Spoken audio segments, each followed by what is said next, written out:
अस्सलाम वालेकुम स्टूडेंट, आज मैं आपके लिए नई वीडियो लेके हाज़िर हूँ। आज हम चैप्टर नंबर 3 के एग्जांपल सॉल्व करेंगे। चैप्टर नंबर 3 का फर्स्ट एग्जांपल है, a bus is travelling at 10 metre per second accelerate uniform at 2 metre per second square, calculate the velocity at the bus after 5 second. सबसे पहले हम इसका given data लिखेंगे। Given data में इसका v i equal to 10 metre per second है, a equal to 2 metre per second square है, v f हमारे पास क्वेश्चन मार्क है क्योंकि हमने फाइंड आउट करना है, टाइम हमारे पास 5 सेकंड है। हम first equation of motion solve करेंगे। फर्स्ट इक्वेशन ऑफ मोशन है v F equal to we i plus a t. तो बच्चों v F equal to we i हमारे पास 10 मीटर पर सेकंड है, ए हमारे पास 2 है और टी हमारे पास 5 है। तो 2 को 5 से मल्टीप्लाई करेंगे, 2 5 से 10 आ जाएगा और V F equal to 10 plus 10 equal to 20 metre per second इसकी यूनिट है, सॉल्व हो जाएगा। आगे हमारे पास एग्जांपल नंबर 2 है, a car is travelling initially at 4 meter per second, its accelerate 1 meter per second square for 10 second. Find the distance traveled by the car during this time. एक car है जिसकी जो ट्रैवलिंग चाह रही है 4 metre per second में, acceleration उसकी 1 metre per second square है, टाइम है उसका 10 सेकंड और हमने इसका डिस्टेंस फाइंड आउट करना है बच्चों। तो वी आई हमारे पास 4 है, a equal to 1 metre per second square है, टी हमारे पास 10 सेकंड है, डिस्टेंस हमने क्वेश्चन मार्क है, हमने सेकंड इक्वेशन मोशन पुट किया, s equal to we I T plus half A t square. S equal to we i हमारे पास 4 है, ए टी हमारे पास 10 है प्लस हाफ ए हमारे पास 1 है और टी हमारे पास 10 है और 10 का स्क्वायर आ जाएगा। तो बच्चों 10 को हम मल्टीप्लाई करेंगे 4 के साथ तो 10 4 से 40 हो जाएगा और 10 का हम स्क्वायर लेंगे 100, 102 से डिवाइड हो जाएगा 50 आ जाएगा। इन दोनों का हम 40 प्लस 50 करेंगे तो हमारे पास 90 मीटर आ जाएगा। आगे एग्जांपल नंबर 3 है हमारे पास। एग्जांपल नंबर 3 में वो कहता है, a kangaroo can jump our object 2.50 metre high. Consider just vertical motion. Calculate vertical speed it leave the ground. How long a time is it in the air? Given data है हमारे पास, H equal to हमारे पास 2.50 metre, we f हमारे पास 0 है, we आई हमने find out करना है और टाइम भी हमने फाइंड आउट करना है। बच्चों आपको पता है जब भी कोई चीज़ हाइट की तरफ जाती है तो ए हमारा चेंज हो जाता है जी में और एस हमारा चेंज हो जाता है एच में। 2gh equal to V F का स्क्वायर माइनस वी आई का स्क्वायर। तो बच्चों हमने वी एफ को उठा 2gh को उठा के दूसरी तरफ ले गए, माइनस 2gh आ गए और वी आई को हम उठा के दूसरी तरफ ले गए, जहाँ 2gh था उधर वी आई का square equal to V F का square minus 2gh। V F का square equal to we f हमारे पास 0 है, हमने वी एफ की जगह 0 पुट कर दिया, माइनस 2g हमारे पास 9.8 है। अब ये जो कैंगरू है ये हाइट की तरफ जा रहा है तो 9.8 के साथ माइनस का साइन आया। एच हमारे पास 2.50 आ गए, वी आई का स्क्वायर इक्वल टू हमारे पास 49 आ गया। हमने अंडर रूट दोनों के लिए स्क्वायर अंडर रूट से काट गया तो हमारे पास इसका आंसर जो है वो 7 आ गया। आगे बच्चों ये हमने वी आई फाइंड आउट कर लिया, आगे हमने टाइम फाइंड आउट करना है। तो टाइम हमारे पास बच्चों हमने फर्स्ट इक्वेशन ऑफ मोशन लगाई है, v F equal to we i plus G T. We आई को उठा के दूसरी तरफ ले गए, G T equal to V F minus V आई आ जाएगा। जी को नीचे डिवाइड कर दिया, T equal to V F minus V I divided by g. अब वी एफ हमारे पास 0 है, वी एफ 0 है, वी आई हमने अभी फाइंड आउट किया है 7 है, माइनस 9.8 जी की कांस्टेंट वैल्यू है। तो बच्चों टी हमारे पास इक्वल आ जाएगा 0.71 सेकेंड। अब ये कैंगरू ऊपर भी जा रहा है और वापस नीचे भी आ रहा है, 0.71 प्लस 0.71 तो हमारे पास इसका आंसर आ जाएगा 1.42 सेकेंड।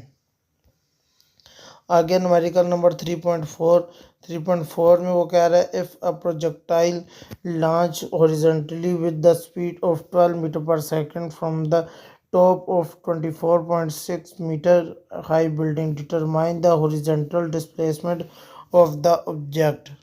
तो बच्चों हम इसका गिवन डाटा लिखते हैं, वी आई हमारे पास 12 है, वाई हमारे पास 24.6 मीटर है, एक्स हमने फाइंड आउट करना है, Y equal to we I T plus half A T square.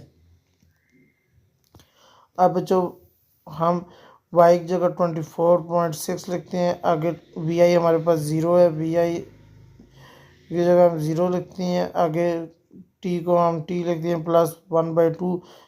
एक जगह जी एन 9.8 पुट कर देते हैं, टी उसी तरह आ गया। जीरो टी के साथ मल्टीप्लाई होगा वो ज़ीरो हो जाएगा। 24.6 इक्वल टू 4.9 टी स्क्र। 4.9 किस तरह है, 9.8 को हमने 2 पे डिवाइड किया है। अब जो 4.9 को दोनों तरफ डिवाइड किया हमारे पास इसका वैल्यू आ गया 5.20 इक्वल टू टी का स्क्वायर। अंडर रूट दोनों तरफ लिया तो टी हमारे पास इक्वल आ गया 2.24 सेकेंड। आगे हमने सेकंड इक्वेशन में मोशन दोबारा लगाई, x equal to we I T plus half A T square. X equal to we i हमारे पास 12 है, आगे टी हमारे पास 2.24 है, +1/2 हमने पुट किया है इसमें 1, और आगे ए की वैल्यू 0 है और 2.24 का स्क्वायर ले लिया हमने। 0 के साथ मल्टीप्लाई हो जाएगा वो सारा 0 हो जाएगा। तो x हमारे पास इक्वल आ जाएगा 26.88 प्लस 0। तो इसका x की वैल्यू हमारे पास आ गई है 26.88 के इक्वल आ जाएगा। आगे इसकी यूनिट है मीटर। आगे हम न्यूमेरिकल नंबर 3.5 सॉल्व करते हैं। 3.5 में वो कहता है a projectile is launch 200 metre per second at the angle of 13 degree above the horizontal. Determine the time of flight of the projectile. Determine the peak height of the projectile. Determine horizontal displacement of the projectile. सबसे पहले हम बच्चों इसमें put करेंगे data. We i हमारे पास equal है 200 metre per second, angle है 30 degree. T हमने फाइंड आउट करना है, एच करना है और आर करना है। टी का हमारे पास फॉर्मूला है t equal to 2 VI sine theta divided by g. अब वी आई हमारे पास 200 है, वी आई की जगह 200 पुट किया, साइन 30 डिवाइडेड बाई 9.8।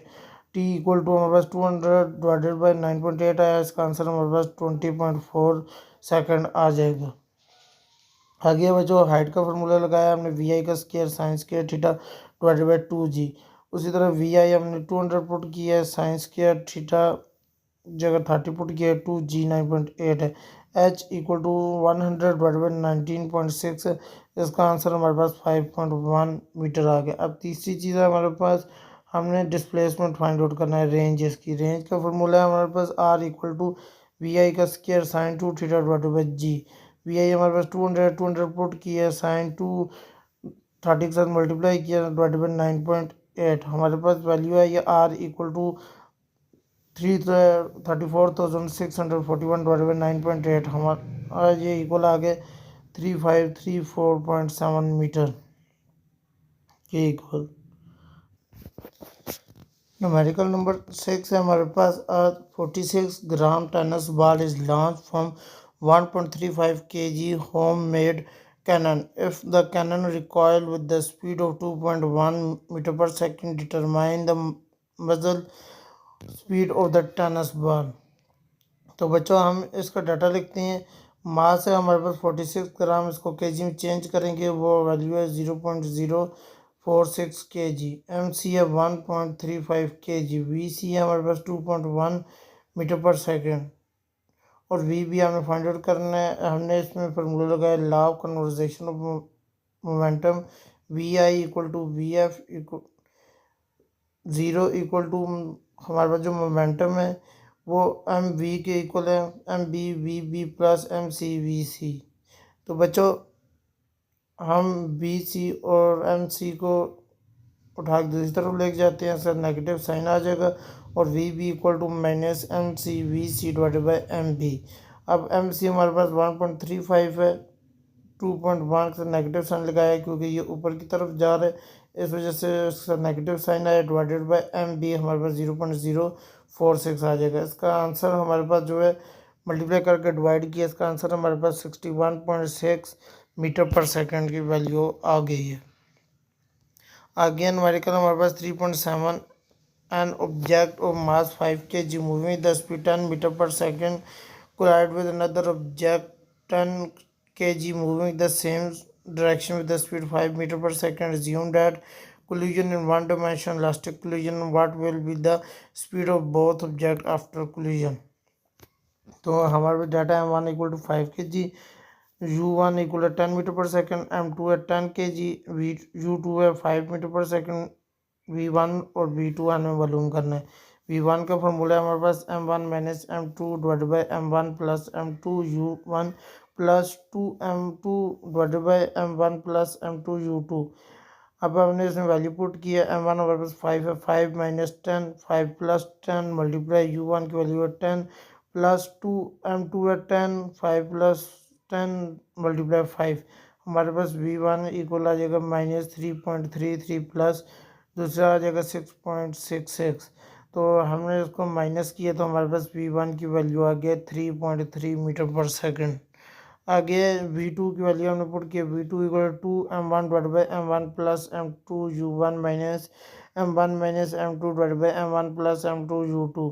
V2 की वैल्यू 2, M1 की वैल्यू 5 है divided by 5 plus 10 multiply U1 की वैल्यू 10 है, 10 माइनस M1 है 5 माइनस 10 बटा 5 plus 10 multiply 5।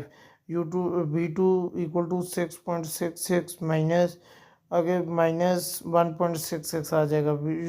V2 equal to 8.32 metre per second हमारे पास वैल्यू आ गई। मुझे उम्मीद है बच्चों आपको सारे न्यूमेरिकल समझ आए होंगे। मिलते हैं अगली वीडियो में, तब तक के लिए अल्लाह हाफिज़।